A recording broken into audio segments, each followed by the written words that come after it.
ከታለንት በላይ ጉልበተኛ የስኬት ሚስጥር አለ፣ ጠንክሮ መስራት የሚባል።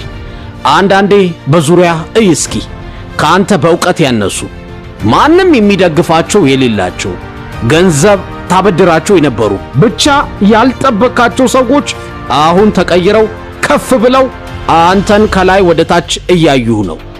አሁንም በልፋቱ የበለጠህን ሰው አይ እሱ እኮ ዘመድ አግኝቶ ነው፣ ሙስና ሰርቶ ነው ትላለህ። አሁን ጥያቄው ከኋላ መጥቶ የተቀየረውን ሰው አይተህ ሰበብ ታበዛለህ ወይስ ራስህን ትቀይራለህ ነው ጥያቄው። ይህ ብቻ ነው።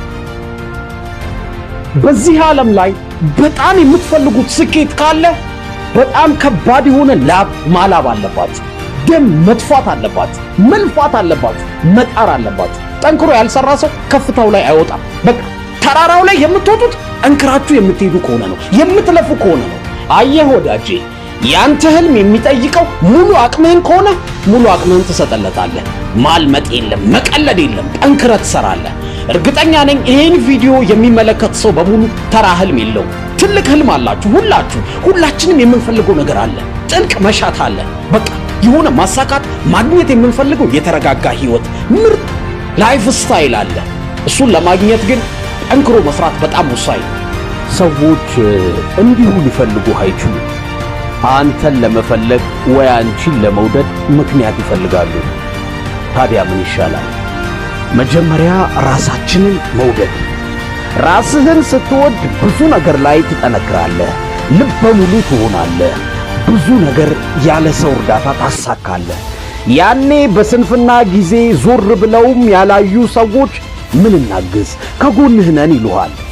አየህ፣ ይህ የሰው ጸባይ ነው። ምንም ከሌለህ ልፍስፍስ ከሆንክ ብትንፈራፈር እንኳን አያነሱህም፣ ዞር ብለውም አያዩህም። ስለዚህ ወዳጄ ከሰው መጠበቁን አቁምና ወደ ራስህ አተኩር። ጠንካራ ጎን ላይ ጠንክረህ ስራ፣ ህልምህን አሳድ፣ ማንነትህን በስራ ወይ በትምህርትህ አሳይ። ከዚህ ውጪ ምንም ምርጫ የለህም። ልፋቱ ያለው መጀመሪያ ላይ ነው። አየህ፣ ምንም ነገር እስክትለምደው ድረስ ከባድ ነበር። መራመድ እንኳን እኮ ከባድ ነበር። መጻፍ ከባድ ነበር። እጅህ እስኪጠነክር ትቸከችክ ነበር። ጠንክሮ መስራትም ልምምድ ይጠይቃል። ስለዚህ ውስጥህ እስኪለምደው ታገስ፣ ለራስህ ጊዜ ስጠው። ሕይወትህ መቀየር መለወጥ እስኪጀምር ድረስ፣ ስሜት ውስጥ ሙድ ውስጥ እስክትገባ ድረስ ጠንክረ መስራት አለብህ። ከዛማ ስራውን ስታውቅበት ውሃ እንደመጠጣት ቀላል ይሆናል። ጠንክረው የሚሰሩ ሰዎች ልፋቴ እኮ በጣም ትንሽ ነው ሲሉህ እንዳትገረም፣ ስለለመዱት ነው። ልመደው፣ አንተም ልመደው ጠንክሮ መስራቱ። ምንም አትሆንም። በቃ በርታበት፣ ጠንክረህ አጥና። ረጅም ሰዓት ቁጭ በልና አስብ፣ እንዴት ሕይወቴን ልቀይር በል። ጠንክረህ እንደምትሰራው ጠንክረህ አስብ። ያለበለዛ ዝንብም ትለፋለች፣ ልፋቷ ግን መና ነው። እንደ ንብ ልፋ፣ ማር ለሚሰጥ ነገር ማለት ነው። ሕይወትህን ለሚቀይር ነገር መልፋት አለብህ፣ ትርጉም ላለው ነገር። ጠንክረህ ስራ ወዳጄ፣ ጠንክረህ ስራ። እሱ ነው ከፍ የሚያደርግህ፣ እሱ ነው የሚቀይርህ፣ ከሰው በላይ የሚያደርግህ፣ ከናቁ ሰዎች በላይ ከፍ የሚያደርግህ ጠንክረህ መስራትህ ነው። ጠንክረህ ስትለፋ የመጀመሪያ ወር ደሞዝህ ሕይወትህን ላይቀይረው ይችላል። ኧረ የአንድ ዓመት ደሞዜስ ቢሆን እንደው ተጠራቅሞ ቢሰጠኝ ባንዴ እንዴት አድርጎ ነው ህልሜን የሚያሳካልኝ እያልክም ይሆናል። ጠንክረህ ስትሰራ ግን የሆነ ሰዓት የ5 ዓመት ደሞዝህ ባንዴ የወር ደሞዝህ የሚሆንበት ቀን ይመጣል።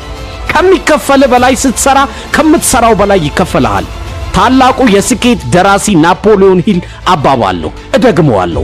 ከሚከፈልህ በላይ ስትሰራ ከምትሰራው በላይ ይከፈልሃል። አሁን የምታገኘውን ገቢ አይተህ ልፋትህን አትቀንስ። ነገ የምትደርስበት ነው ወሳኙ። ስለዚህ ለምን አቅምህን ትሰስታለህ? በሙሉ አቅምህ ስራ፣ በሙሉ አቅምህ ተማር። ከዛ በሕይወትህ ላይ ተአምሩን ታየዋለህ ወዳጄ። ተአምሩን ራስህ ትመሰክረዋለህ፣ ማንም አይደለም የሚመሰክረው። ጠንክሬ መስራቴ አሁን ያለሁበት አደረሰኝ፣ ተራራው ጫፍ ላይ አወጣኝ ብለህ እንደ ስኬታማዎቹ ትመሰክራለህ። ልፋትን መውደድ አለብህ፣ ልፋትህን ማፍቀር አለብህ፣ መልፋት አለብህ፣ መቀየር አለብህ። ጠንክረህ ካልሰራ ግን አትቀየርም፣ ምንም ነገር አትጨምርም በሕይወትህ ካልለፋ ካልጣርክ። አንዱ ሰውዬ ምን አለ መሰላችሁ? በሕይወቴ በጣም እየለፋው እየጣርኩኝ ምንም ለውጥ ማምጣት ሲያቅተኝ ነገሮች በፈለኩት መንገድ አልቀየር ሲሉኝ ምን አደርጋለሁ አለ መሰላችሁ? ድንጋይ ቀጥቃጮች ጋር ሄድና ቁጭ ብዬ አያቸዋለሁ። ድንጋይ ቀጥቃጩ መዶሻ ያነሳና ድንጋዩን ይመቷል። እኔ ደግሞ ቁጭ ብዬ ያየሁት እቆጥራለሁ። 1 2 እያልኩ እቆጥራለሁ። እሱ እየመታው እኔ እቆጥራለሁ። 100 ደርሳለሁ አለ። 110 እላለሁ፣ 120 እላለሁ። የሆነ ሰዓት 125 126ኛውን ሲመታው ድንጋዩ ይሰበራል አለ። ታዲያ 126ኛው ኃይል ስላለው ይመስላችኋል ድንጋዩ የተሰበረው? አይደለም። ቀድሞ የመታቸው 125ቶቹ አድክመውት ነበር ድንጋዩን። 126ኛው ቀለል አድርጎ ቢልከውም ድንጋዩን ሰብሮታል ይላል። ምን ማለት መሰላት? በህይወቴ እየለፋው ነው፣ እየጣርኩ ነው፣ ጠንክሬ እየሰራው ነው፣ ጠንክሬ ገንዘብ እያስቀመጥኩ ነው፣ እያነበብኩ ነው፣ ግን አልተለወጥኩም ካልከኝ 126ኛውን ቀን ጠብቀው። ህይወትህ የሚቀየረው የሆነ ሰዓት ላይ ግን ታገስ። ምን መሰለ፣ ለውጡን ትፈልገዋለህ አይደል? ታገስ። ለምን ታቆማለህ? መጨረሻውን ብርሃኑን ማየት ከፈለግ ጨለማውን መታገስ አለብህ። በቃ ማስታመም አለብህ። ችግር የለም፣ እበረታለሁ፣ እጠነክራለሁ ማለት አለብህ። እኔ የምለው ወዳጄ፣ እልህ ይዞ ያውቃል? የሚንቁህና የበታችነት እንዲሰማ የሚያደርጉ ሰዎች ሕይወትህን የቀን ጨለማ አድርገውት ያውቃሉ አይደል? እሳትን ስትፈልግ ንብረት ለማውደም ትጠቀምበታለህ፣ ስትፈልግ ደግሞ ምግብ ታበስልበታለህ። ታዲያ ለናቁ ሰዎች ማንነትህን ለማሳየት ጠንክረህ ሰርተህ በስኬትህ የያዘህንልህ ለምን አትወጣም? የምድራችን ጣፋጭ በቀል በናቁ ፊት የሚያስከብር ስኬት መጎናጸፍ ነው። ታዲያ ለምን ጠንክረህ አትሰራም?